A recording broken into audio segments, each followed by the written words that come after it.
नमस्कार दोस्तों आप सभी का हार्दिक स्वागत है हमारे YouTube चैनल पे। दोस्तों आज हम बात कर रहे हैं UPSSSC PET 2022 के प्रैक्टिस सेट की। दोस्तों टोटल यहाँ पे 100 क्वेश्चन दिए गए हैं। चलिए बिना किसी देरी के स्टार्ट करते हैं क्वेश्चन नंबर 1 से। क्वेश्चन नंबर 1, आगरा और फतेहपुर सीकरी दोनों लंदन से बड़े हैं, यह वक्तव्य किसने दिया था? तो दोस्तों यह दिया था रॉल्फ फिच ने। आंसर क्या हो जाएगा? Option number C. अगले क्वेश्चन की बात करते हैं। क्वेश्चन नंबर 2, मूर देश का यात्री इब्न बतूता किसके शासनकाल में भारत आया था? तो दोस्तों यह आया था मोहम्मद बिन तुगलक के शासनकाल में। आंसर क्या हो जाएगा? ऑप्शन नंबर ए। अगले क्वेश्चन की बात करते हैं। क्वेश्चन नंबर 3, हर्ष के दरबार में ह्वेनसांग को एक दूत के रूप में किसने भेजा था? तो दोस्तों इसका आंसर हो जाएगा ऑप्शन नंबर ए, ताई सुक ने। अगले क्वेश्चन की बात करते हैं। क्वेश्चन नंबर 4, सूची 1 को सूची 2 से सुमेलित कीजिए और सूचियों के नीचे दिए गए कूट से सही उत्तर चुनिए। तो दोस्तों किस आचार्य ने कौन सा सिद्धांत दिया है ये आपको बताना है। तो दोस्तों पहला क्या है? लकुलिस। तो इन्होंने क्या दिया था? इन्होंने दिया था पशुपत का सिद्धांत, तो इसको सी से मिला देंगे। ठीक है। नागार्जुन ने क्या दिया था? नागार्जुन ने दिया था, बताइए, यह दिया था शून्यवाद का सिद्धांत। ठीक है। भद्रबाहु ने किस चीज़ का सिद्धांत दिया? इन्होंने दिया जैन का सिद्धांत। और घोषाल ने किस चीज़ का सिद्धांत दिया? ये दिया आजीवक का सिद्धांत। तो दोस्तों इसका आंसर क्या हो जाएगा? इसका आंसर हो जाएगा ऑप्शन नंबर बी। अगले क्वेश्चन की बात करते हैं। क्वेश्चन नंबर 5, निम्नलिखित में से कौन शुक्ल यजुर्वेद की संहिता है? तो दोस्तों इसका आंसर हो जाएगा ऑप्शन नंबर ए, वाजसेनी। ठीक है। अगले क्वेश्चन की बात करते हैं। क्वेश्चन नंबर 6, सूची 1 को सूची 2 से सुमेलित कीजिए तथा सूचियों के नीचे दिए गए कोड का प्रयोग करते हुए सही उत्तर का चयन करिए। ठीक है दोस्तों, सूची 1 को सूची 2 से सुमेलित करना है। तो दोस्तों सूची 1 में क्या है? The regulating act 1773। तो दोस्तों इसमें क्या हुआ था? सुप्रीम कोर्ट की स्थापना हुई थी। ठीक है। चलिए अगले उसमें मिलाते हैं। भारत परिषद अधिनियम 1909। तो 1909 में क्या हुआ था? सांप्रदायिक निर्वाचन मंडल का प्रारंभ हुआ था। तो बी को मिला देंगे 3 से। आगे क्या है? भारत सरकार अधिनियम 1919। इसमें क्या हुआ था? द्वैत शासन का प्रारंभ। सी को मिला देंगे 2 से। और लास्ट नंबर कौन बचा? भारत सरकार अधिनियम 1935। इसमें क्या हुआ था? प्रदेशों की स्वायत्त के लिए प्रावधान था। ठीक है। तो इसको मिला देंगे 1 से। तो दोस्तों इसका आंसर क्या हो जाएगा? इसका आंसर हो जाएगा ऑप्शन नंबर बी। चलिए अगले क्वेश्चन की बात करते हैं। क्वेश्चन नंबर 7, कांग्रेस के त्रिपुरी अधिवेशन के पश्चात सुभाष चंद्र बोस और दक्षिणपंथी का समस्त झगड़ा किस प्रश्न पर केंद्रित हो गया था? तो दोस्तों इसका आंसर हो जाएगा ऑप्शन नंबर ए, कांग्रेस कार्यकारिणी समिति का गठन पर। ठीक है। अगले क्वेश्चन की बात करते हैं। क्वेश्चन नंबर 8, चौरी चौरा किस जनपद में स्थित है? तो दोस्तों चौरी चौरा है गोरखपुर में। आंसर क्या हो जाएगा? Option number B. अगले क्वेश्चन की बात करते हैं। क्वेश्चन नंबर 9, निम्न क्रांतिकारियों को जीवन के अंत के प्रकार के आधार पर सुमेलित कीजिए। तो दोस्तों जतिन प्रसाद किस दौरान शहीद हुए थे? तो ये शहीद हुए थे भूख हड़ताल से। ठीक है। चंद्रशेखर आज़ाद कैसे शहीद हुए थे? ये मुठभेड़ के दौरान शहीद हुए थे। भगत सिंह, इनको फांसी दी गई थी। और क्या? कल्पना दत्त को आजीवन कारावास में। ठीक है। तो दोस्तों इसका आंसर क्या हो जाएगा? इसका आंसर हो जाएगा ऑप्शन नंबर बी। अगले क्वेश्चन की बात करते हैं। Question number 10, servant of India society का संस्थापक कौन था?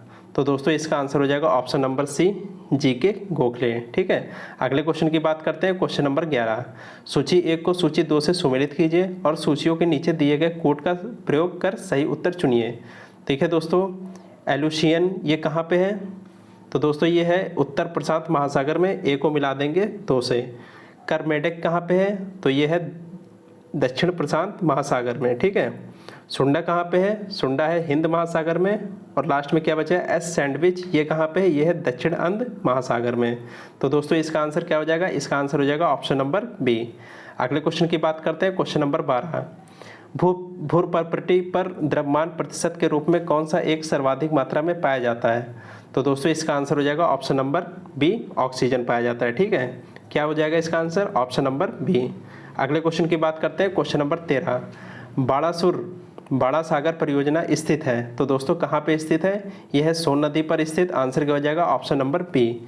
अगले क्वेश्चन की बात करते हैं। क्वेश्चन नंबर 14, गंगा के मैदान की पुरानी कछारी मिट्टी क्या कहलाती है? देखिए दोस्तों, पुरानी कछारी मिट्टी क्या कहलाती है? बांगर। और जबकि नई कछारी मिट्टी क्या कहलाती है? खादर। ठीक है। अगले क्वेश्चन की बात करते हैं। क्वेश्चन नंबर 15, निम्नलिखित केंद्र शासित राज्यों में कौन सबसे कम नगरीकृत है? तो दोस्तों इसका आंसर हो जाएगा ऑप्शन नंबर बी, अंडमान और निकोबार द्वीप समूह। ठीक है। अगले क्वेश्चन की बात करते हैं। क्वेश्चन नंबर 16, 2011 की जनगणना के अनुसार उत्तर प्रदेश के निम्नलिखित जनपदों में किसमें महिला साक्षरता दर सबसे कम है? तो दोस्तों इसका आंसर हो जाएगा ऑप्शन नंबर सी, श्रावस्ती में। अगले क्वेश्चन की बात करते हैं, क्वेश्चन नंबर 17, निम्न में से नकदी फसल कौन सी नहीं है। तो दोस्तों नकदी फसल आपको बताना है कौन सी नहीं है, आंसर क्या हो जाएगा ऑप्शन नंबर सी। अगले क्वेश्चन की बात करते हैं, क्वेश्चन नंबर 18, स्मार्ट मनी शब्द का प्रयोग होता है। तो दोस्तों किस में होता है, ये होता है क्रेडिट कार्ड में, आंसर क्या हो जाएगा ऑप्शन नंबर बी। अगले क्वेश्चन की बात करते हैं, क्वेश्चन नंबर 19, मुद्रास्फीति की दरें किस सूचकांक पर आधारित होती हैं। तो दोस्तों ये होती है थोक मूल्य सूचकांक पर आधारित, आंसर क्या हो जाएगा ऑप्शन नंबर बी। अगले क्वेश्चन की बात करते हैं, क्वेश्चन नंबर 20, मुद्रा एवं वित्तीय मामलों में सरकार का वित्तीय अभिकर्ता एवं सलाहकार कौन होता है। तो दोस्तों इसका सलाहकार होता है आरबीआई, आंसर क्या हो जाएगा ऑप्शन नंबर सी। अगले क्वेश्चन की बात करते हैं, क्वेश्चन नंबर 21, पंचायतों एवं नगर पालिकाओं के संबंध में भारतीय संविधान में किस वर्ष प्रावधान किया गया। तो दोस्तों यह किया गया 1993 में, आंसर क्या हो जाएगा ऑप्शन नंबर टी। अगले क्वेश्चन की बात करते हैं, क्वेश्चन नंबर 22, नीचे दो कथन दिए गए हैं जिनमें एक को कथन तथा दूसरे को कारण कहा गया है। देखिए कथन क्या कह रहा है, केंद्रीय कानूनों का संवैधानिक वैधता के संबंध में भारत के सर्वोच्च न्यायालय की अनंत अधिकारता है। देखिए दोस्तों ये सही है, ठीक है। कारण क्या दिया गया है, सर्वोच्च न्यायालय भारतीय संविधान का संरक्षक है, इसलिए ठीक है। देखिए दोस्तों ये दोनों सही है, और ये जो कारण दिया है ना, ये इसकी कथन की सही व्याख्या भी कर रहा है। तो आंसर क्या हो जाएगा ऑप्शन नंबर ए तथा आर दोनों सही है, तथा आर कथन ए की सही व्याख्या करता है, ठीक है। अगले क्वेश्चन की बात करते हैं, क्वेश्चन नंबर 23, केंद्र एवं राज्यों के बीच वैधानिक शक्तियों का बंटवारा दिया हुआ है, किसमें दिया हुआ है, ये दिया है 7वीं अनुसूची में, आंसर क्या हो जाएगा ऑप्शन नंबर सी। अगले क्वेश्चन की बात करते हैं, क्वेश्चन नंबर 24, 42वें संविधान संशोधन द्वारा किस अनुच्छेद के माध्यम से श्रमिकों के प्रबंध में भागीदारी सुनिश्चित कर दी गई है। तो दोस्तों इसका आंसर हो जाएगा ऑप्शन नंबर डी, अनुच्छेद 43A में। अगले क्वेश्चन की बात करते हैं, क्वेश्चन नंबर 25, भारतीय संविधान का अनुच्छेद 1 भारत को राज्यों का एक संघ घोषित करता है, आंसर क्या हो जाएगा ऑप्शन नंबर ए, ठीक है। अनुच्छेद 1 में क्या है, राज्यों का एक संघ भारत है, ठीक है। अगले क्वेश्चन की बात करते हैं, क्वेश्चन नंबर 26, इनमें से कौन विषाणु जनित रोग नहीं है। तो दोस्तों इसका आंसर हो जाएगा ऑप्शन नंबर डी, 6 रोग जो है विषाणु जनित रोग नहीं है। अगले क्वेश्चन की बात करते हैं, क्वेश्चन नंबर 27, मानव शरीर में क्रोमोसोम की संख्या कितनी होती है। तो दोस्तों क्रोमोसोम की संख्या होती है 46, आंसर हो जाएगा ऑप्शन नंबर बी। अगले क्वेश्चन की बात करते हैं, क्वेश्चन नंबर 28, यूरिया में नाइट्रोजन किस रूप में पाया जाता है। तो दोस्तों ये पाया जाता है एमाइड के रूप में, आंसर क्या हो जाएगा ऑप्शन नंबर ए। अगले क्वेश्चन की बात करते हैं, क्वेश्चन नंबर 29, दूध का दही में परिवर्तन किसके द्वारा होता है। तो दोस्तों ये होता है ऑप्शन नंबर ए, बैक्टीरिया के द्वारा। अगले क्वेश्चन की बात करते हैं, क्वेश्चन नंबर 30, मथने के पश्चात क्रीम का दूध से पृथक हो जाना किसका कारण है। तो दोस्तों ये है अपकेंद्रीय बल का कारण, आंसर क्या हो जाएगा ऑप्शन नंबर सी।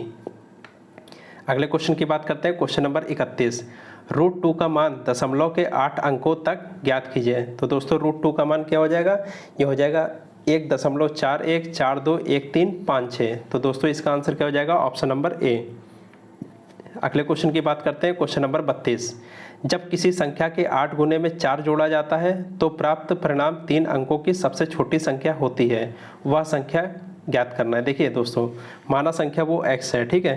क्वेश्चन में क्या कह रहा है, जब किसी संख्या के 8 गुने में, इसका 8 गुना कितना हो जाएगा 8x में 4 जोड़ा जाता है, 8x में 4 जोड़ देंगे तो प्राप्त संख्या 3 अंकों की सबसे छोटी संख्या होती है। 3 अंकों की सबसे छोटी संख्या क्या है 100, ठीक है। अब इसको सॉल्व करेंगे तो 8x 4 को उधर ले जाएंगे, कितना आ जाएगा 96। तो x की वैल्यू कितनी आ जाएगी, x की वैल्यू आ जाएगी 12 × 8 = 96, कितनी वैल्यू आ जाएगी 12, आंसर क्या हो जाएगा ऑप्शन नंबर ए।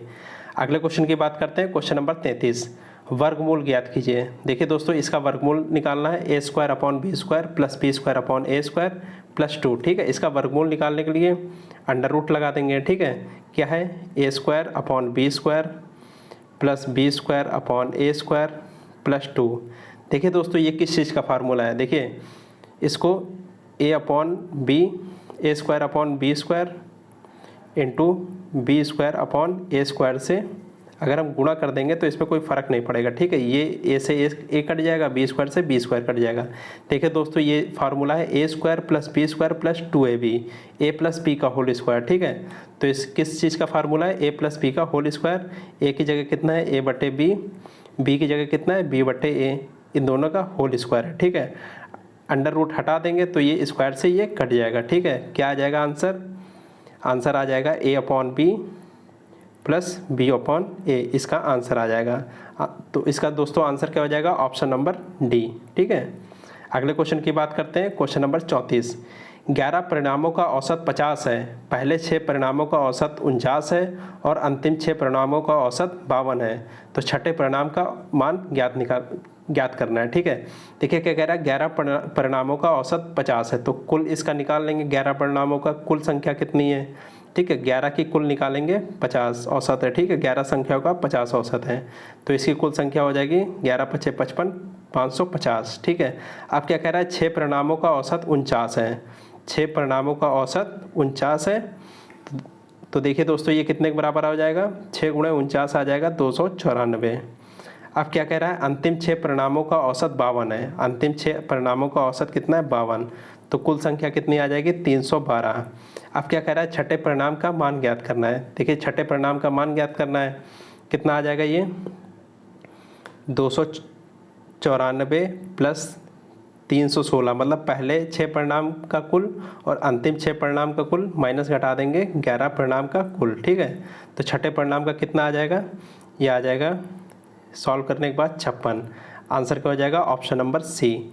अगले क्वेश्चन की बात करते हैं। क्वेश्चन नंबर 33, 1 बिलियन में पानी की 320 ग्राम मात्रा में सामान्य नमक की मात्रा 45 ग्राम है।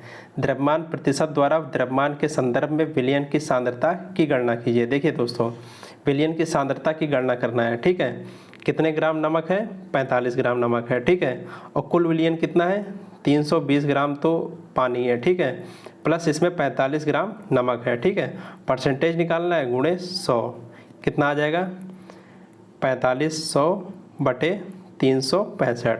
ठीक है, इसको सॉल्व करने के बाद कितना आ जाएगा, ये आ जाएगा 12.33%। आंसर क्या हो जाएगा, ऑप्शन नंबर ए। अगले क्वेश्चन की बात करते हैं। क्वेश्चन नंबर 36, भारत की खोज किसकी कृति है, तो दोस्तों ये है जवाहरलाल नेहरू की कृति। आंसर क्या हो जाएगा, ऑप्शन नंबर बी। अगले क्वेश्चन की बात करते हैं। क्वेश्चन नंबर 37, प्रस्तुत विकल्पों में से लोकोक्ति को पहचानिए, तो दोस्तों लोकोक्ति क्या है, आ बैल मुझे मार। आंसर क्या हो जाएगा, ऑप्शन नंबर ए। अगले क्वेश्चन की बात करते हैं। क्वेश्चन नंबर 38, विधात्री शब्द का पुल्लिंग बताइए, तो दोस्तों विधात्री शब्द का पुल्लिंग होता है विधाता। आंसर क्या हो जाएगा, ऑप्शन नंबर टी। अगले क्वेश्चन की बात करते हैं। क्वेश्चन नंबर 39, निम्नलिखित वाक्यों में कौन सा कथन अशुद्ध है, तो दोस्तों अशुद्ध इसमें बताना है। देखिए हमारे पास समय कम है, ये एकदम शुद्ध है। ठीक है, कल लोगों की भीड़ जमेगी, यहाँ पे जमेगी नहीं होगा, कल लोगों की भीड़ इकट्ठा होगी। ठीक है, क्या होगी, इकट्ठा होगी, कल लोगों की भीड़ क्या होगी, इकट्ठा होगी। ठीक है, तो दोस्तों कौन सा अशुद्ध है, ऑप्शन नंबर बी अशुद्ध है। ठीक है, अगले क्वेश्चन की बात करते हैं। क्वेश्चन नंबर 40, हमारा भावी जीवन निसंदेह उज्जवल होगा में रेखांकित शब्द का विलोम ज्ञात कीजिए। ठीक है दोस्तों, भावी मतलब क्या है, आने वाला। ठीक है, इसका विलोम क्या हो जाएगा, जो अतीत में बीत चुका हो। ठीक है, तो इसका आंसर क्या हो जाएगा, ऑप्शन नंबर बी अतीत। अगले क्वेश्चन की बात करते हैं। क्वेश्चन नंबर 41, देखिए दोस्तों ये इंग्लिश का एक पैराग्राफ दिया है। ठीक है, आप लोग इसको कम से कम 2 बार पढ़िए। चलिए डायरेक्ट क्वेश्चन पे आते हैं, मैं धीरे धीरे ऊपर कर रहा हूँ, आप लोग कम से पढ़ लीजिएगा। ठीक है, पॉज करके। चलिए डायरेक्ट क्वेश्चन पे आते हैं। Question number 41, why is it being said that Hima achieved an impossible feat, तो दोस्तों इसका आंसर हो जाएगा option number B, she showed remarkable strength toward the end of the race. ठीक है, अगले क्वेश्चन की बात करते हैं। Question number 42, pick out the comparative from of the sentence. देखिए he is an wise as Solomon, तो इसका कंपैरेटिव फॉर्म निकालना है, तो क्या हो जाएगा इसका, Solomon is not wiser than he is. Answer क्या हो जाएगा, ऑप्शन नंबर बी। अगले क्वेश्चन की बात करते हैं। Question number 43, he tames animal because he, देखिए इसमें डैश खाली स्थान में भरना है, तो क्या हो जाएगा, is fond of them. Answer क्या हो जाएगा, ऑप्शन नंबर ए। अगले क्वेश्चन की बात करते हैं। Question number 44, Manjeet said to Anisa could you please open the window, तो देखिए दोस्तों in the above sentence Manjeet is, देखिए मंजीत क्या कह रहा है अनीसा से, क्या आप मतलब रिक्वेस्ट कर रहे हैं ना, देखिए प्लीज़ लिखा है मतलब रिक्वेस्ट कर रहा है। ठीक है, प्लीज़ लिखा है, रिक्वेस्ट कर रहा है, तो इसमें क्या हो जाएगा, making request. Option number D इसका आंसर हो जाएगा। अगले क्वेश्चन की बात करते हैं। Question number 45, which of the following sentence in the passive voice, देखिए पैसिव वॉइस में कौन सा सेंटेंस दिया है ये आपको पहचानना है। तो दोस्तों पैसिव वॉइस में कौन सा है, he was made to surrender his passport, option number A passive voice में दिया है। ठीक है, अगले क्वेश्चन की बात करते हैं, क्वेश्चन नंबर 46। दिए गए कथनों को सत्य मानिए भले ही वे समानतया मान तथ्यों से भिन्न प्रतीत होते हो और उनके आधार पर तय कीजिए कि कौन से निष्कर्ष कथनों के तार्किक रूप से अनुसरण करते हैं। चलिए दोस्तों देखिए कथन क्या दिया है, सभी बर्तन पॉट है। देखिए बर्तन को क्या लिखेंगे, बी। ठीक है, सभी बर्तन क्या है, पॉट है। वैन डायग्राम बना लेंगे। ठीक है, इस तरह। अब क्या कह रहा है, सभी पॉट गीली मिट्टी है। जो पॉट है ये क्या है, गीली मिट्टी। गीली मिट्टी को किससे लिखेंगे, जी से। जी मतलब गीली मिट्टी। अब निष्कर्ष क्या कह रहा है, सभी बर्तन गीली मिट्टी। देखिए ये पूरा बर्तन है, ये पूरा गीली मिट्टी के अंदर आ रहा है, तो ये सही है। अब अगला क्या कह रहा है, कुछ गीली मिट्टी पॉट है। देखिए पॉट का इतना भाग क्या है, पॉट का जो इतना भाग है क्या है, गीली मिट्टी है, तो ये भी हो जाएगा सही। तो इसका आंसर दोस्तों क्या हो जाएगा, दोनों निष्कर्ष अनुसरण करते हैं। आंसर हो जाएगा ऑप्शन नंबर डी। अगले क्वेश्चन की बात करते हैं, क्वेश्चन नंबर 47। निम्न में से क्या शेष से अलग है। देखिए दोस्तों कुत्ता, बकरी, गाय ये तीनों पालतू जानवर हैं, जबकि जो शेर है ये जंगली जानवर है। डी गलत है। ठीक है, तो दोस्तों इसका आंसर क्या हो जाएगा, ऑप्शन नंबर बी, डी गलत है। ठीक है, अगले क्वेश्चन की बात करते हैं, क्वेश्चन नंबर 48। एक निश्चित कूट भाषा में 26 का अभिप्राय ए है, मतलब ए को क्या लिखा जाता है, 26 लिखा जाता है। 25 का अभिप्राय बी है। निम्नलिखित में से कौन किसी देश का नाम को व्यक्त करता है। देखिए दोस्तों ए को क्या लिखते हैं, ए को लिखते हैं 26, मतलब ये अपोजिट लेटर है। ए वैसे होता है 1 में। ठीक है, और 1 का उल्टा क्या होता है, 26, मतलब 27 माइनस 1 को निकालेंगे कितना आ जाएगा, ये 26 आ जाएगा। ठीक है, बी कितना दिया है, बी दिया है 25। कैसे 25 आया, बी होता है वर्णमाला में दूसरे नंबर पे और इसका अपोजिट हो जाएगा 25वें नंबर पे। ठीक है, अब क्या कह रहा है कि निम्नलिखित में से कौन सा किसी देश के नाम को व्यक्त करता है। देखिए दोस्तों इसका आंसर हो जाएगा ऑप्शन नंबर बी। कैसे बी हो जाएगा, देखिए नेपाल। ठीक है, NEPAL। ठीक है, ए का अपोजिट देखिए 26 है, एल का अपोजिट 15 हो जाएगा, पी का अपोजिट 11 हो जाएगा, ई 5वें नंबर पे आता है, इसका अपोजिट कितना हो जाएगा, 22 हो जाएगा, और एन का अपोजिट कितना हो जाएगा, एन आता है 14 नंबर पे, इसका अपोजिट हो जाएगा 13। ठीक है, तो ये देश का नाम व्यक्त कर रहा है। आंसर क्या हो जाएगा, ऑप्शन नंबर बी। अगले क्वेश्चन की बात करते हैं, क्वेश्चन नंबर 49। नीचे प्रत्येक प्रश्न में ए और बी दो कथन दिए गए हैं। ये कथन या तो स्वतंत्र कारण हो सकते हैं या स्वतंत्र कारणों के समान कारण का परिणाम हो सकते हैं, या इनमें से एक कथन दूसरे कथन का परिणाम हो सकता है। दोनों कथनों को पढ़िए तथा तय कीजिए निम्नलिखित में से किस उत्तर का चुनाव इन दोनों कथनों के बीच सही संबंध बताता है। देखिए दोस्तों यहाँ से दिया है। ठीक है, उत्तर क्या दिया है, बहुत सारे लोग वीकेंड पर धार्मिक स्थानों पर गए। ठीक है, वीकेंड पर जाते धार्मिक स्थानों पे। आप क्या कह रहा है, बहुत कम लोग सप्ताह के दौरान धार्मिक स्थान पर गए। ठीक है, देखिए बहुत सारे लोग वीकेंड पर जा रहे हैं तो फिर यानी कि लोग सप्ताह में कम जाएंगे। ठीक है, तो क्या कह रहा है, इसमें क्या हो जाएगा, यदि कथन ए और बी दोनों किसी कथन के समान कारण के परिणाम हैं। आंसर क्या हो जाएगा, ऑप्शन नंबर डी। अगले क्वेश्चन की बात करते हैं, क्वेश्चन नंबर 50। नीचे दिए गए विकल्पों से संबंधित शब्द का चयन करें। ठीक है, देखिए परिवहन में क्या होता है, माल ढोया जाता है। ठीक है, और बैंक में क्या होता है, बैंक में धन का लेन देन होता है, पैसों का लेन देन होता है। तो दोस्तों इसका आंसर क्या हो जाएगा, ऑप्शन नंबर ए, धन का लेन देन से संबंधित है। चलिए अगले क्वेश्चन की बात करते हैं, क्वेश्चन नंबर 51। टेस्ट क्रिकेट में 13 शतक लगाने वाले प्रथम भारतीय क्रिकेटर कौन है। तो दोस्तों 13 शतक किसने लगाया था, ये लगाया था वीरेंद्र सहवाग ने। आंसर क्या हो जाएगा, ऑप्शन नंबर सी। अगले क्वेश्चन की बात करते हैं, क्वेश्चन नंबर 52। वैश्विक स्तर पर प्रथम अंतर्राष्ट्रीय योग दिवस मनाया गया। तो दोस्तों कब मनाया गया था, ये मनाया गया था 21 जून 2015 को। आंसर क्या हो जाएगा, ऑप्शन नंबर बी।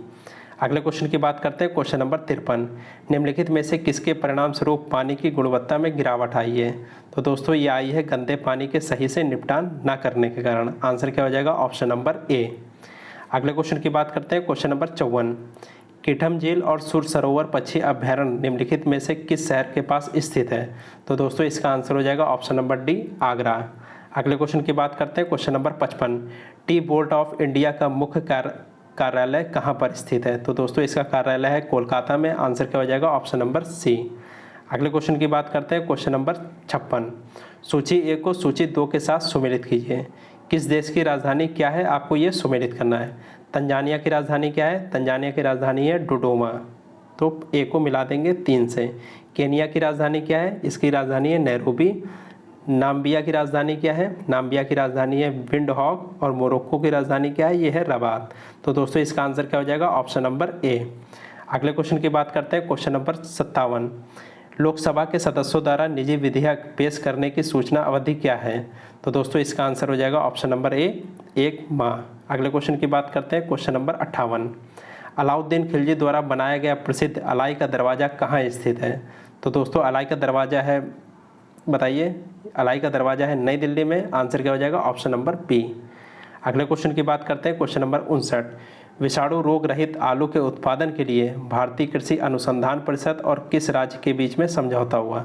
तो दोस्तों यह हुआ भारतीय कृषि अनुसंधान परिषद और मध्य प्रदेश राज्य के बीच में समझौता। आंसर क्या हो जाएगा? Option number D. अगले क्वेश्चन की बात करते हैं, क्वेश्चन नंबर 60। मई 2022 में केंद्र सरकार द्वारा जारी नागरिक पंजीकरण प्रणाली रिपोर्ट 2020 के अनुसार वर्ष 2020 में जन्म दर में कितनी कमी हुई है?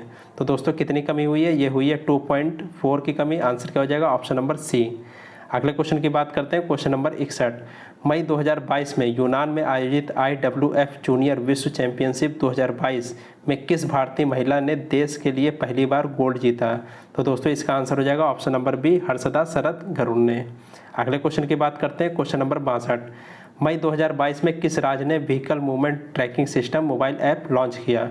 तो दोस्तों यह किया है हरियाणा सरकार ने लॉन्च। आंसर क्या हो जाएगा? Option number C. अगले क्वेश्चन की बात करते हैं, क्वेश्चन नंबर 63। वाणिज्य एवं उद्योग मंत्रालय के द्वारा मई 2022 में जारी आंकड़ों के अनुसार भारत का शीर्ष फार्मा निर्यात गंतव्य देश कौन है? तो दोस्तों इसका आंसर हो जाएगा ऑप्शन नंबर ए, अमेरिका। अगले क्वेश्चन की बात करते हैं, क्वेश्चन नंबर 64। अंतर्राष्ट्रीय जैव विविधता दिवस कब मनाया जाता है? तो दोस्तों अंतर्राष्ट्रीय जैव विविधता दिवस मनाया जाता है 22 मई को। आंसर क्या हो जाएगा? Option number B. अगले क्वेश्चन की बात करते हैं, क्वेश्चन नंबर 65। आतंकवाद निरोधक दिवस कब मनाया जाता है? तो दोस्तों इसका आंसर हो जाएगा ऑप्शन नंबर बी, 21 मई को। करेक्ट, एक दिन पहले। ठीक है। अगले क्वेश्चन की बात करते हैं, क्वेश्चन नंबर 66। मई 2022 में वर्चुअली आयोजित ब्रिक्स पर्यावरण मंत्रियों की बैठक किसकी अध्यक्षता में संपन्न हुई? तो दोस्तों ये हुई भारत की अध्यक्षता में। आंसर क्या हो जाएगा? ऑप्शन नंबर ए। अगले क्वेश्चन की बात करते हैं, क्वेश्चन नंबर 67। मई 2022 में राजस्थान का कौन सा अभ्यारण्य भारत के 52वें टाइगर रिजर्व के रूप में अधिसूचित किया गया? तो दोस्तों इसका आंसर हो जाएगा option number C, Ramgarh Vishdhari वन्य जीव अभ्यारण्य। क्या हो जाएगा आंसर इसका? Option number C. अगले क्वेश्चन की बात करते हैं, क्वेश्चन नंबर 68। मई 2022 में एजुकेशनल वर्ल्ड फोरम का आयोजन कहाँ हुआ? तो दोस्तों इसका आयोजन हुआ लंदन में। आंसर क्या हो जाएगा? Option number D. अगले क्वेश्चन की बात करते हैं, क्वेश्चन नंबर 69।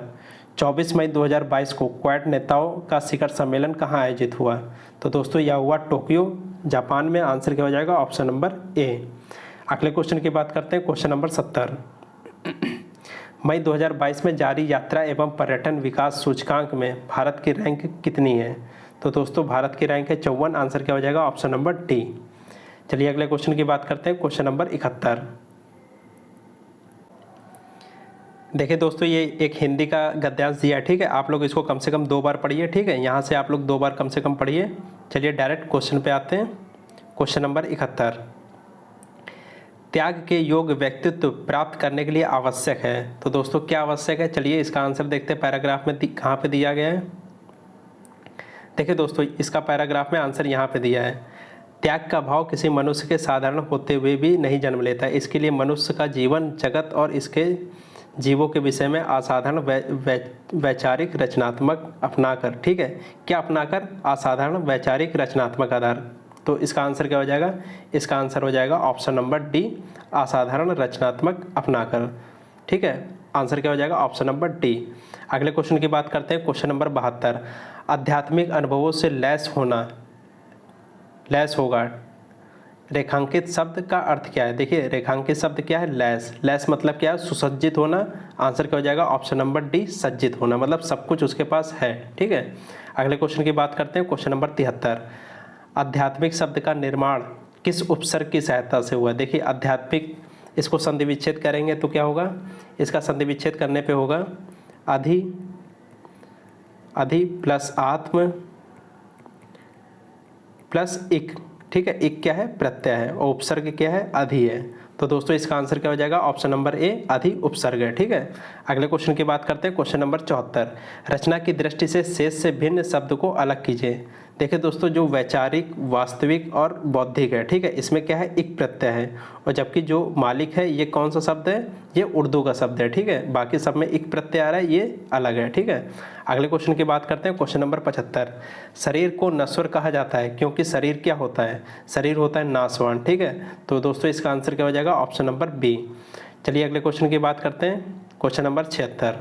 देखिए दोस्तों, एक बार फिर से ये हिंदी का पैराग्राफ दिया है, ठीक है। आप लोग इसको कम से कम 2 बार अध्ययन करिए। चलिए डायरेक्ट क्वेश्चन पे आते हैं, क्वेश्चन नंबर 76।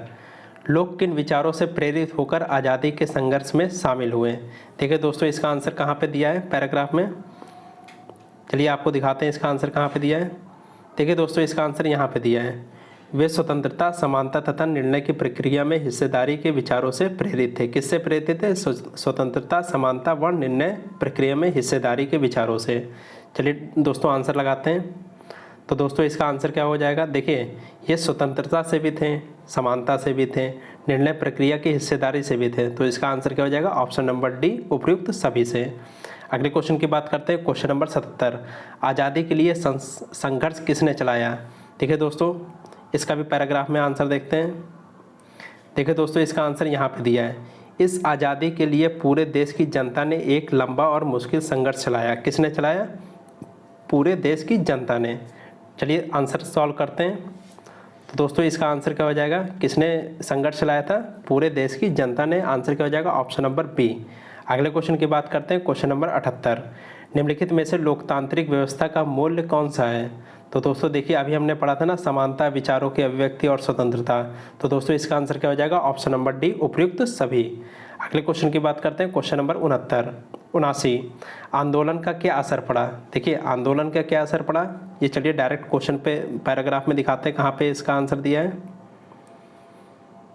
देखिए दोस्तों, यहाँ पे इसका आंसर दिया है, स्वतंत्रता आंदोलन ने यह स्थिति बदल डाली। ठीक है, क्या बदल डाली, राष्ट्रवादी खुलेआम ब्रिटिश सरकार की आलोचना करते रहे। क्या करते रहे, आलोचना करते रहे।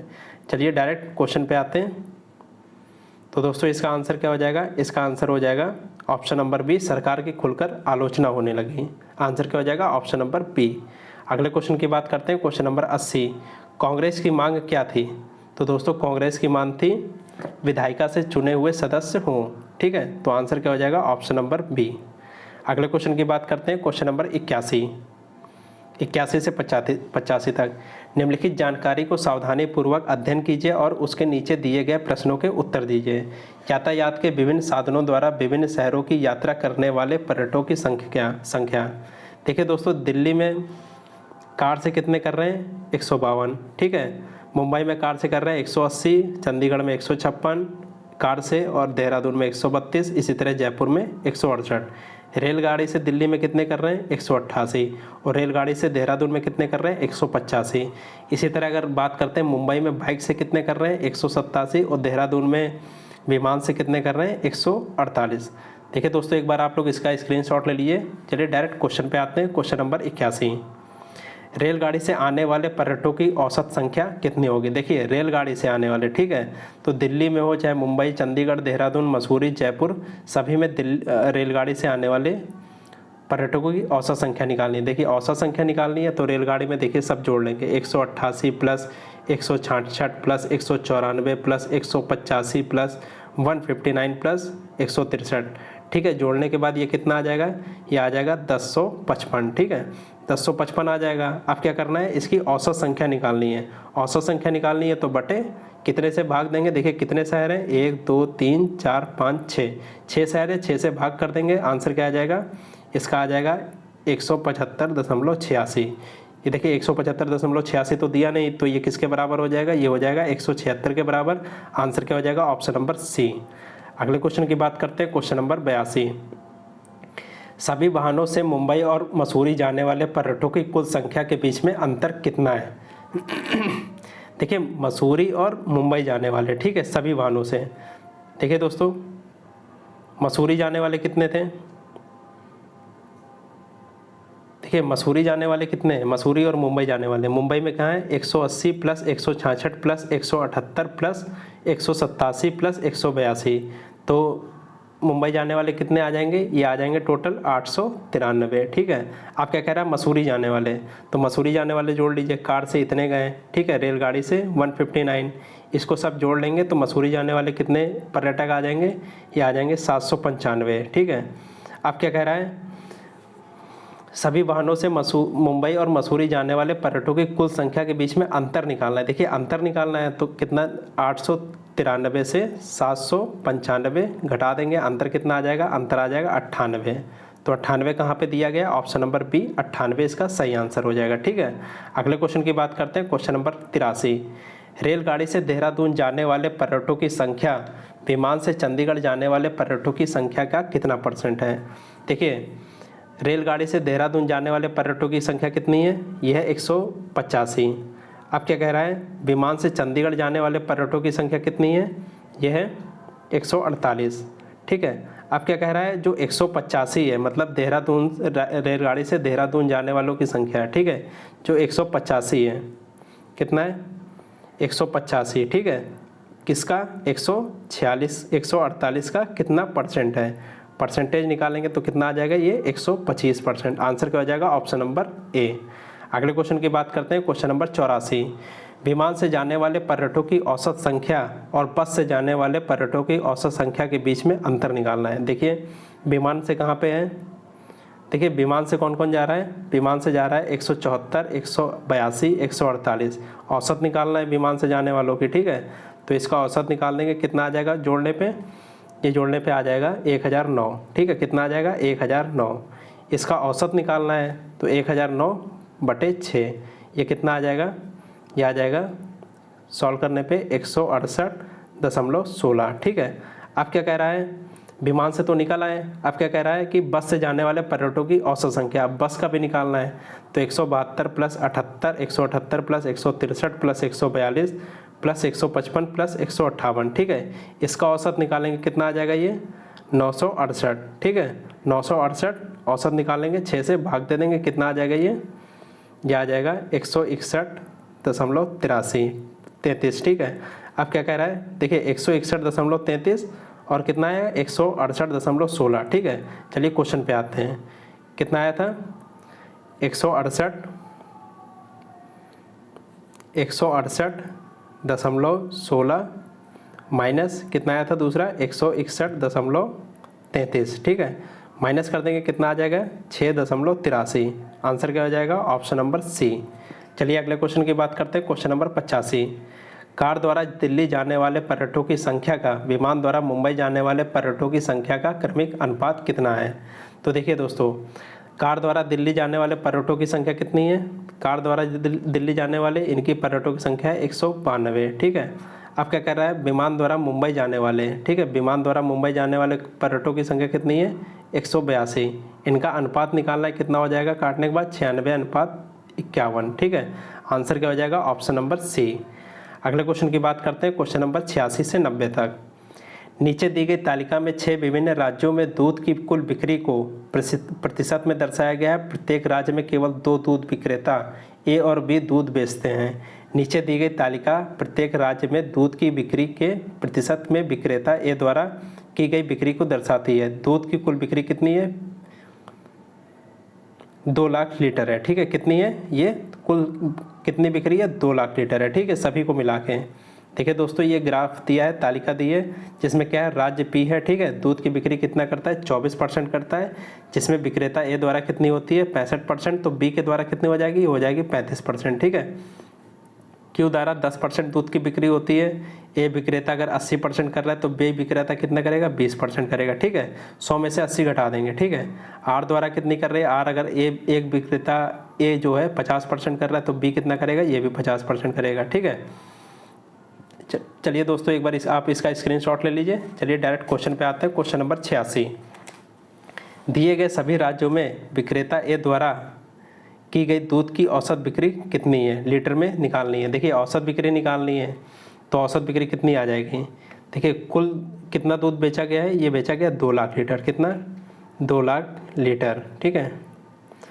अब औसत बिक्री निकालना है, ठीक है, पूरे राज्य की। तो औसत बिक्री निकालने के लिए देखिए पी ने कितना बेचा, पी ने बेचा है 24%। ठीक है। और 24% का किसका निकालना है, ए द्वारा बेची गई, ठीक है। 24% ए ने कितना बेचा है, 65%, तो 24 का 65%, ठीक है।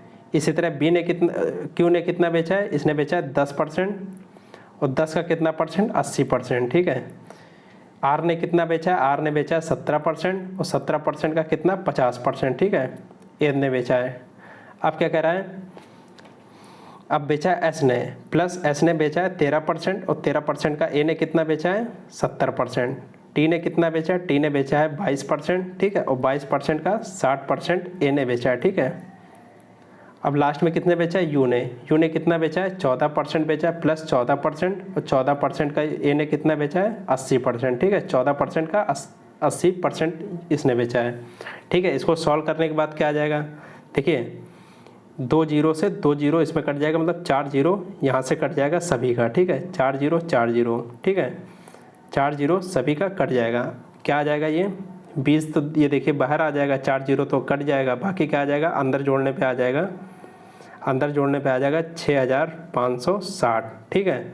टोटल कितना आ जाएगा, 20 को 6560 से गुणा करेंगे तो कितना आ जाएगा, ये आ जाएगा 21,866.67। आंसर क्या हो जाएगा, ऑप्शन नंबर ए। अगले क्वेश्चन की बात करते हैं, क्वेश्चन नंबर 87। राज्य पी तथा क्यू में विक्रेताओं बी द्वारा की गई दूध की बिक्री तथा राज्य आर में टी में विक्रेता ए द्वारा की गई दूध की बिक्री का क्रमशः अनुपात ज्ञात करना है। देखिए राज्य पी में कितना, क्यू, राज्य पी तथा क्यू में विक्रेता बी द्वारा कितना बेचा गया, ठीक है। तो टोटल कितना है, टोटल है 2 लाख, 2 लाख है, ठीक है। और राज्य पी तथा क्यू में बी द्वारा, ठीक है, तो बी द्वारा कितनी बेची गई है, देखिए टोटल दूध की बिक्री पी में कितनी हुई है, पी में हुई है 24%, ठीक है। ए ने कितनी बेची, ए ने बेची 65%, तो बी कितना बेचेगा, ये 35% बेचेगा, ठीक है।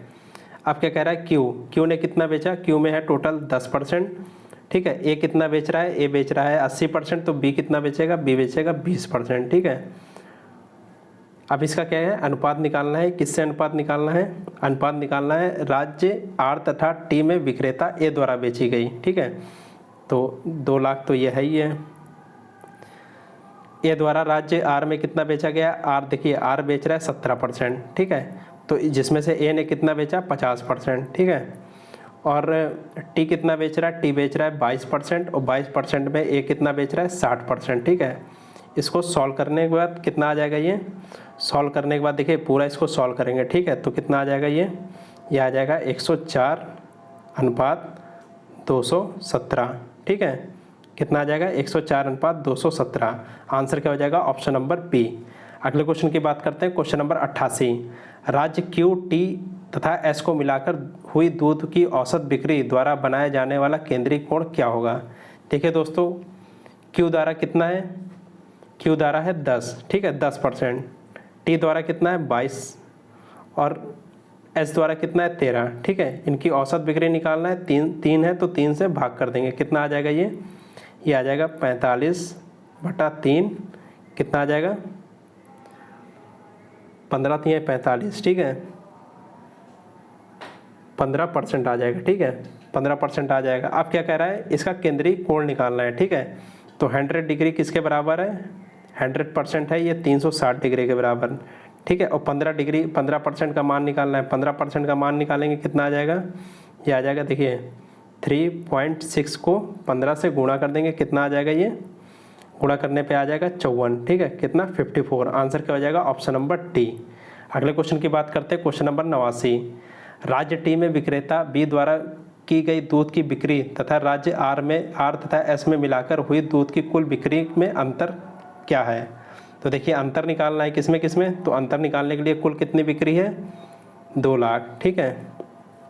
2 लाख में टी, राज्य टी में विक्रेता बी द्वारा, टी राज्य में कितनी है, टी राज्य में देखिए टोटल कितनी है, टोटल है 17%, ठीक है। इसमें बी की कितनी है, बी की है 13%, ठीक है। और क्या निकालना है, राज्य आर में आर तथा एस मिलाकर हुई दूध की कुल बिक्री, तो आर और एस मिलाकर कुल कितनी बिक्री हुई 22%, 22 का कितना है 40%, ठीक है। तो इसका कितना आ जाएगा, ये आ जाएगा 21/20/100 × 100, ठीक है। और ये 2 लाख इससे गुणा कर देंगे, कितना आ जाएगा ये आ जाएगा 42400 रुपीज़। ठीक है, आंसर क्या आ जाएगा? Option number B. अगले क्वेश्चन की बात करते हैं, क्वेश्चन नंबर 90। राज्य आर में विक्रेता ए द्वारा की गई दूध की बिक्री तथा सामान्य राज्य में विक्रेता बी द्वारा की गई दूध की बिक्री में अंतर निकालना है। देखिए राज्य आर में, ठीक है, विक्रेता ए द्वारा कितनी बिक्री की गई? 50%। ठीक है, 50% ए ने करी तो बाकी 50% कौन करेगा? बाकी 50% करेगा बी।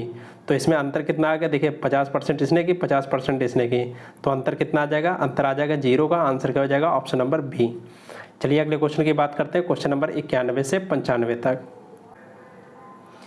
छात्रों के गणित में प्राप्त अंकों जो कि 50 में से को दर्शाने वाले निम्नलिखित आयत चित्रों का अध्ययन करें और निम्नलिखित प्रश्नों के उत्तर दिए।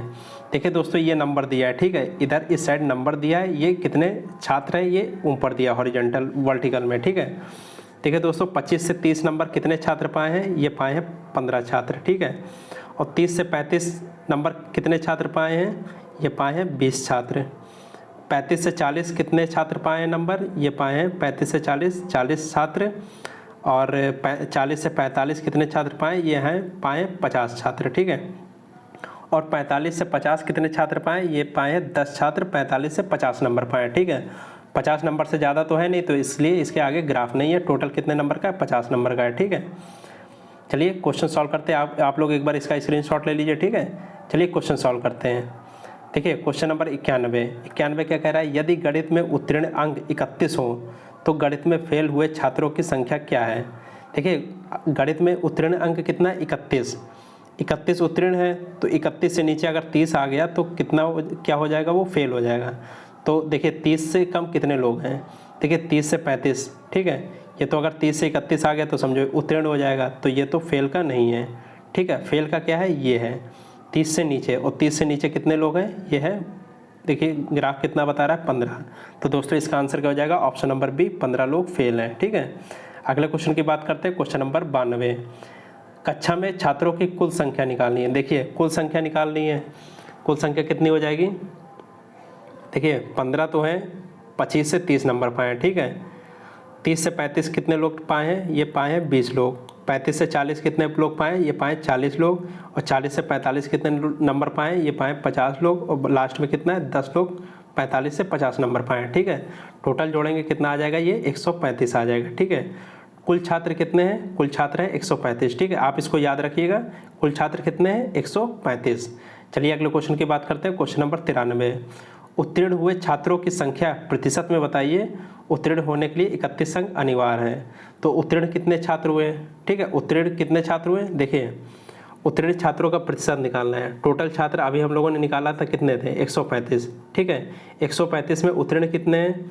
देखिए 15 जो छात्र थे वो तो अनुत्तीर्ण थे, जिनके 30 से 31 से कम नंबर आए थे। ठीक है, तो उत्तीर्ण कितने छात्र होंगे? टोटल छात्र हैं 135, इसमें से 15 तो अनुत्तीर्ण हैं। ठीक है, 15 अनुत्तीर्ण हैं, तो टोटल उत्तीर्ण कितने हो जाएंगे? उत्तीर्ण हो जाएंगे 120 छात्र पास हैं। ठीक है, 120 छात्र पास हैं, और कितने में से पास हैं? टोटल 135 हैं। परसेंटेज निकालना है तो परसेंटेज को 100 से गुणा कर देंगे। ठीक है, कितना आ जाएगा? ये 88 सही 8/9% ये पास लोगों के परसेंटेज हैं। ठीक है, तो इसका आंसर क्या हो जाएगा? Option number D. क्या हो जाएगा इसका आंसर दोस्तों? इसका आंसर हो जाएगा ऑप्शन नंबर डी। अगले क्वेश्चन की बात करते हैं, क्वेश्चन नंबर 94। यदि छात्रों में 50 में से अंक दिए गए हों और 90% से अधिक अंक प्राप्त करने वाले छात्रों को A+ दिया जाए तो कितने छात्रों को A पॉजिटिव दिया गया? तो दोस्तों 50 अंकों का क्वेश्चन पेपर है। ठीक है, 90 और 50 का 90% कितना होगा? 50 × 90/100। ठीक है, 2 जीरो से 2 जीरो कट गया, कितना हुआ इसका 90%? 45 नंबर हुआ। ठीक है, और 45 नंबर से ऊपर कितने लोग हैं? 45 से 50 देखिए नंबर पाए हैं ऊपर ग्राफ में, आपने बताया था ना, 45 से 50 पाए 10 लोग। ठीक है, तो इसका आंसर क्या हो जाएगा? ऑप्शन नंबर ए, 10 लोग। अगले क्वेश्चन की बात करते हैं, क्वेश्चन नंबर 95। कक्षा में फेल हुए छात्रों की संख्या कक्षा में कुल छात्रों की संख्या से अनुपात क्या है? देखिए कुल छात्र कितना, फेल छात्र कितना थे? देखिए हम लोगों ने पहले निकाला था, 15 छात्र फेल थे जो 31 से कम नंबर पाए थे। ठीक है, और कुल छात्र कितने थे? 135। ठीक है, तो इसका अनुपात निकालना है। अनुपात क्या हो जाएगा? 15 × 9 15, 15 × 9 135, 1:9। तो दोस्तों इसका आंसर क्या हो जाएगा? ऑप्शन नंबर ए। अगले क्वेश्चन की बात करते हैं, क्वेश्चन नंबर 96 से 100 तक। नीचे दिए गए रेखा चित्र में वर्ष 2009 से 2015 तक एक आटा उत्पादक कंपनी ए द्वारा गेहूं का आयात जो कि टनों में है को दर्शाया गया है। ठीक है, देखिए 2009 में कितना टन आयात हुआ, 100 टन। ठीक है, 2010 में 150 टन, 2011 में 200 टन, 2012 में 165 टन और इसी तरह 2015 में 260 टन आयात हुआ। ठीक है, आप लोग इसको लिख लीजिए या फिर स्क्रीनशॉट ले लीजिए। चलिए डायरेक्ट क्वेश्चन पे आते हैं। क्वेश्चन नंबर 96, वर्ष 2010 से वर्ष 2014 तक गेहूं के आयात में कितना प्रतिशत परिवर्तन हुआ। देखिए 2010 में, ठीक है, 2010 में कितना है, ये 150 है और 2014 में कितना है, 2014 में है 175। ठीक है, तो कितना परिवर्तन हुआ, देखिए 150 से 175 जा रहा है, कितना बढ़ रहा है, 25 बढ़ रहा है। किससे बढ़ रहा है, ये 150 से बढ़ रहा है। ठीक है, परसेंटेज निकालेंगे तो 100 से गुणा कर देंगे। ठीक है, सॉल्व करने पे ये का क्या आ जाएगा, सॉल्व करने पे देखिए ये आ जाएगा, 0 से 0 कट गया, 250/15। ठीक है, कितना आ जाएगा, ये सॉल्व करने पे ये आ जाएगा 16.67। आंसर क्या हो जाएगा, ऑप्शन नंबर सी। चलिए अगले क्वेश्चन की बात करते हैं। क्वेश्चन नंबर 97, वर्ष 2009 से 2013 तक गेहूं के औसत टनों में ज्ञात करना है। देखिए 2009 में कितना था, 2009 में था 100 टन, 2010 में कितना था 150 टन, 2012 में कितना था, 11 में कितना था 200 टन, 12 में कितना था, 12 में था 165 टन, 13 में कितना था, 13 में था 225 टन। ठीक है, इनका औसत निकालना है, औसत निकालना है। 5 साल दिए गए तो 5 से भाग कर देंगे। ठीक है, ऊपर जोड़ने पे कितना आ जाएगा 840 और 5 से भाग कर देंगे, कितना आ जाएगा 168। तो दोस्तों इसका आंसर क्या हो जाएगा, ऑप्शन नंबर बी 168। अगले क्वेश्चन की बात करते हैं। क्वेश्चन नंबर 98, कितने वर्षों में आयात वर्ष 2012 के आयात वर्ष से अधिक था। देखिए 2012 में कितना है, 2012 में आयात है 165 टन। ठीक है, 165 से ज़्यादा कौन कौन है, देखिए 2009 में तो 100 है, कम है। 165 से ज़्यादा क्या है, 2011 में है 200, ये 165 से ज़्यादा है। और 2013 में है 225, ये भी 165 से ज़्यादा है। और 2015 में है 260, ये भी 165 से ज़्यादा है। तो कितने वर्षों में ज़्यादा है 165 से, ये है 3 वर्षों में ज़्यादा। आंसर क्या हो जाएगा, ऑप्शन नंबर बी। ठीक है, देखिए दोस्तों 2011, 13, 14 और 15, ठीक है, 15 में 4 वर्षों में 165 से ज़्यादा है। तो दोस्तों इसका आंसर क्या हो जाएगा, ऑप्शन नंबर सी। अगले क्वेश्चन की बात करते हैं। क्वेश्चन नंबर 99, वर्ष 2009 से वर्ष 2013 तक आयातित गेहूं का कितना प्रतिशत परिवर्तन हुआ है। ठीक है, 2009 से 2013 तक। 2009 में देखिए कितना है, 2009 में है 100। ठीक है, और 2013 में कितना है, 2013 में है 225। कितना परिवर्तन हुआ, देखिए 125 बढ़ गया है। ठीक है, कितना परिवर्तन हुआ, 125 बढ़ा है। और किससे बढ़ा है, देखिए 100 से ही तो बढ़ा है, तो बटे 100 और परसेंटेज निकालना है तो गुणे 100, 100 से 100 कट गया, कितना परसेंट बढ़ोतरी हुई, 125%। तो दोस्तों आंसर क्या हो जाएगा, ऑप्शन नंबर डी। चलिए अगले क्वेश्चन और लास्ट क्वेश्चन की बात करते हैं। क्वेश्चन नंबर 100, वर्ष 2009 से वर्ष 2011 तक के गेहूं का आयात वर्ष 2013 से 2015 तक के गेहूं के आयात का अनुपात निकालना है। देखिए 2009 से 2011 तक का अनुपात कितना है, 2009 में है 100, 2010 में है 150 और 2011 में कितना है 200। इसका अनुपात निकालना है कब से कब तक, 2013 से 15 तक। 13 में कितना है 225, 14 में कितना है 175 और 15 में कितना है 260। ठीक है, इससे अनुपात निकालना है। देखिए इसको जोड़ेंगे कितना आ जाएगा, ये आ जाएगा 450 अनुपात 660। ठीक है, काटने के बाद कितना आ जाएगा 15:22। दोस्तों इसका आंसर क्या हो जाएगा, ऑप्शन नंबर डी 15:22। धन्यवाद दोस्तों।